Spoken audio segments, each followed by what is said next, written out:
What's up, YouTube? This is your daily dose of mental health, and in this video we will be discussing what defines a recovery, a drug recovery. Before I go any further, I cannot give any medical advice. I am not a doctor. I am an RN though. I can give my own personal experiences like anyone can, and I can give clinical experiences that I've seen personally in a clinical setting. And before I go any further, if you can please like and subscribe to the channel, I would vastly and greatly appreciate it. And in the future, I am planning on getting for my car something I can put my phone on. And I'm going to be getting some better equipment, hopefully within the next 3 to 4 months when I start my new job. So with getting that out of the way, let's get right into it. So to start off, this topic it has a lot of opinion in it. There's a lot of subjective and objective content that has been covered throughout the years in what defines a recovery. And I'll go ahead and put this out here now because I don't want to lead anyone down the wrong road. For me, NA did not work. AA did not work, or does not work for me. Now, that does not mean that nothing works. There are some topics in there that I do not personally agree with. But there are topics from it, for example, like from the religious aspect, like the Bible, that they take some of their content from, and things like that I do agree with. So my recovery is more so from a holistic standpoint. I like to take bits and pieces from different types of recovery. But I do not agree fully with AA or NA, but I respect it. Also, I've had some butt-ins with just some people on, online and whatnot on, for example, with the whole tea or kratom thing. If you tell a lot of them about it, some of them are cool about it, but a lot of them are like saying, we'll just bring you down and say you're not in recovery. You're a drug user. You're a la-di-la-di-la. That never works. And maybe for them it doesn't work, but I don't like that they say that won't work for you. That there's only, essentially, the big thing that I take away from it that I don't like is there is only one way to be a recovering addict. And that if you are using anything, you're essentially going to hit rock bottom again, and you essentially are helpless. That's the whole concept of it, is admitting you're helpless, and you can't do it without this program. Which, once again, the concept of that I'm fine with. There's nothing. I want to make that clear. This isn't the point in bashing AA or NA, but in my experience, more so now than ever, it works for people, but for some people it does not work. That kind of mentality. I've said I will always be an addict in recovery. But I don't like the idea of, oh, you're helpless, you're helpless, like you're always helpless, essentially. And if you have one slip up or anything, you're done. You know what I mean? Like, meaning you have to start all over again. You will always be helpless. Things like that, and just kind of the whole, it's kind of that, but also it's really, for me, the persona of people who are super judgmental, which I know the internet and in general you're always going to have trolls, and there's always going to be judgmental people. That's mainly where I'm coming from. But outside of that concept, I will also go on the other part of the other side of the spectrum, where people will advocate, and once again, I'm an advocate for herbs. I'm an advocate for THC. I'm a heavy advocate for kratom. I'm a heavy advocate for many different herbs that can help people in recovery. But the key that I want everyone to take away from it is recovery defines everyone differently. So, let me give an example. For me, my recovery is taking bits and pieces from AA or NA, because it's kind of the same concept, and taking it from the real world of sometimes a lot of times if you're wanting to become clean, you have to take that active initiative step. That's why there's so many people out there who, you know, they get caught and they get sent to rehab by their family, but if they're actively not wanting to get clean and they're going to AA and NA, it's only a matter of time until they slip back up again. So the idea of being helpless, there are people who are helpless and then all they needed was the help by someone else to get clean, and helping somebody is great, obviously. But the key point is for me, I couldn't get to that low of where I was helpless in regards to I couldn't do anything without finding that higher power.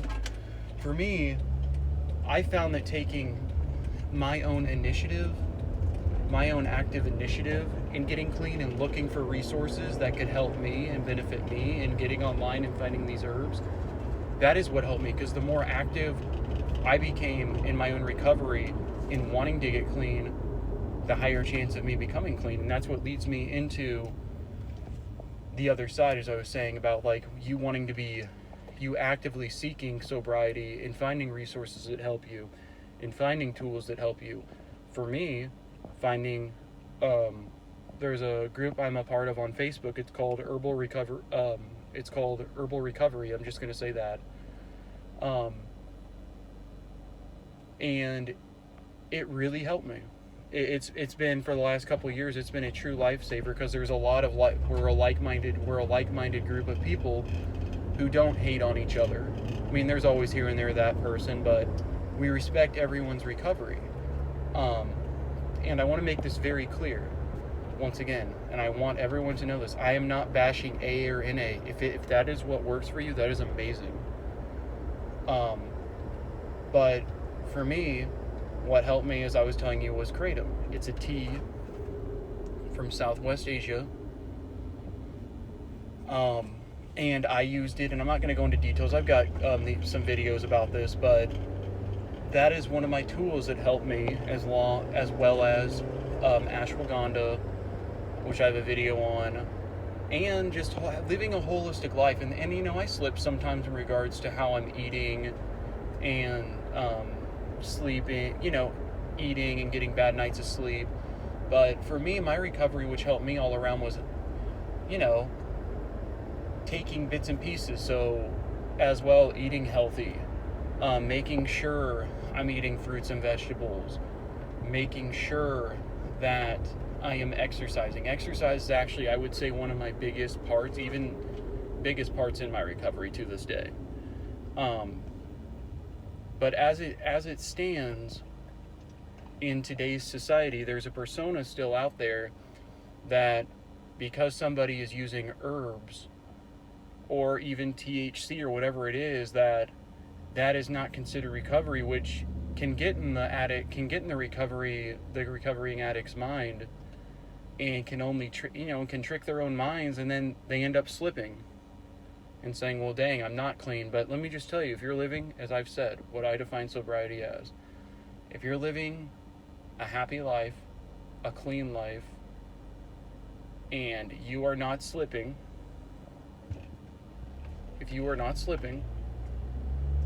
then that is your recovery.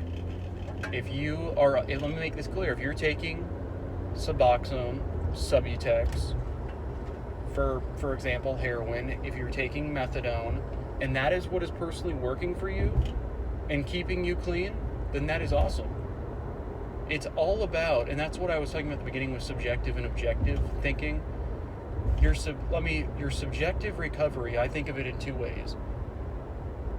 Your subjective recovery is what helps you, meaning it is you're putting your own opinion and you're taking your own experiences to enhance it and add upon your base of recovery. Meaning, I took AA, NA, and I found kratom actively on my own, took it, and subjectively for me, that is what helped me a lot in my personal recovery, getting off of drugs.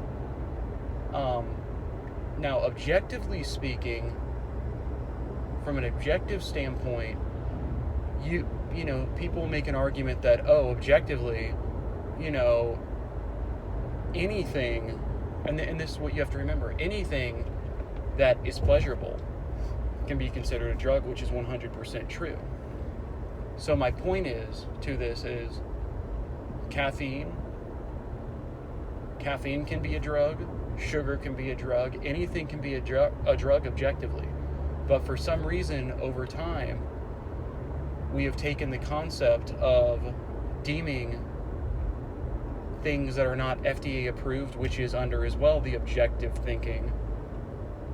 If it's not FDA approved, then that means it's essentially, it means, it's a drug, you're gonna overdose, die, la-di-la-di-la. But in retrospect and in reality, when you're thinking about it, there are plenty, actually, probably more FDA approved drugs that can kill you than freaking unapproved, which is crazy to say. But yeah, that's what this video was essentially about, just real quick. It's just discussing recovery and what defines your own recovery. Once again, I put videos out, I'm shooting for 3 times a week, kind of like a Monday, Wednesday, Friday-ish thing. I mean, I know I'm not perfect with it, but I'm shooting for there should at least be 3 videos out a week. And remember, this covers mental health in general. This could be from drug recovery, this could be from covering a mental health disorder, or this could be from just general motivation on how to combat things like anxiety, social anxiety, a lot of things. And, I'll go over a lot of different mental health disorders that personally I do not have, but I've seen and heard people talk about from a patient setting on what it's like for them. So I've got a pretty good tool. I've got a pretty good amount of, tools when it comes to mental health that I can just quickly talk about and back it up with sources online and everything, just so you can see that I'm not, bullshitting you. But I will tell you this, a lot of things you will read online about different mental health disorders can be true objectively, but a lot of times subjectively, it's a lot of things you don't see in the clinical setting unless it's like an end-all be-all. It's kind of like if you look up a photo of, like, let's say you're like, ooh, what do I, like, you have like a minor skin rash on your arm, and you look up something and, like, all you see is the worst image on there of, like, you like look up how to treat a cut. You look up how to treat a cut and you see someone like half an arm online or whatnot. It's kind of the same with like different types of disorders. You look it up and you read and you're like, oh my God, do I have this? And a lot of times they're taking that extreme case, sometimes to scare you. But that'll cover this video. This is your daily dose of mental health. I will talk to you all later. Leave comments. Subscribe if you would like. But yeah, let's keep decreasing that stigma. Let's have a good week. And at any point, if anyone out there commenting or whatnot in the future, my goal is to interview people. And I know my setup right now isn't really that good yet. It's kind of crappy. I'm really just using my phone. But I plan on at some point updating some of my software to make it look a little bit better and whatnot. Lately, I've just been putting videos up because I haven't really had the time to do a lot of editing, and I'm not really a video editor or whatnot, but I'm going to start doing some more research into that. But for right now, it's just getting the message out because that's the most important aspect of it. And it's one of my passions in life to help people. Let me just tell you this, if I didn't like doing, if I was in this just for views, subscribers or whatnot, then I would have already quit this. Or for money, that's the last thing on my mind. In grand retrospect, if a channel like this, if my channel ever actually did get a lot of traction, I'm not going to lie to you, I would stay away from the promotions because that's what ruins channels in my opinion. Alright, peace and love everyone. Leave a comment, subscribe. I'll talk to you all later. Let's have a great Thursday. Bye.